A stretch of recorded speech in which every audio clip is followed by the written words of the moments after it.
जो शिक्षा की व्यवस्था है वो इतनी खराब है, उसको सुधारा कैसे जाएगा। पहले आप ये समझिए कि बिहार की शिक्षा व्यवस्था खराब है क्यों।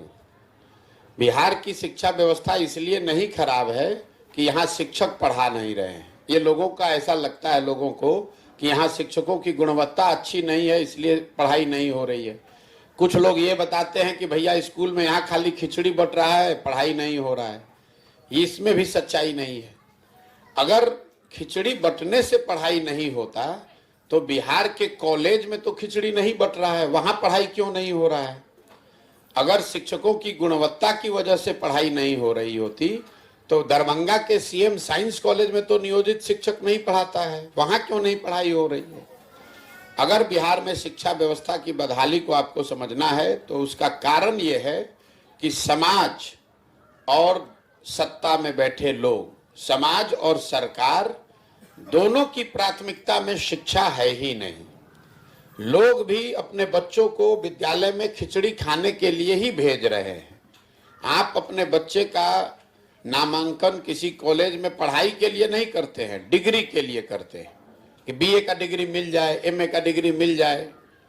बिहार की शिक्षा व्यवस्था एक पंक्ति में स्कूलों से खिचड़ी बांटने की व्यवस्था है और कॉलेज से खिचड़ी बांटने की व्यवस्था है। पढ़ाई दोनों में कहीं नहीं हो रहा है। स्वाभाविक तौर पर जब यहाँ बच्चे पढ़ेंगे ही नहीं तो वो डॉक्टर, इंजीनियर, कलेक्टर तो बन नहीं सकते हैं, उनको मजदूर ही बनना पड़ेगा। इसीलिए बिहार में आपको दिखता है कि जो ज्यादातर लोग तो पढ़े लिखे नहीं हैं, स्कूल में कुछ क्लास पढ़ा और जाकर मजदूरी कर रहा है।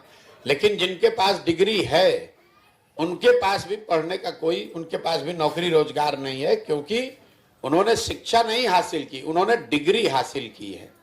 बिहार में समता मूलक शिक्षा नीति बनाने के नाम पर जो व्यवस्था बनाई गई है, इसमें हर गांव में स्कूल के नाम पर भवन बना दिए गए, लेकिन जहां विद्यालय का भवन है वहां पढ़ाने वाला शिक्षक ही नहीं है।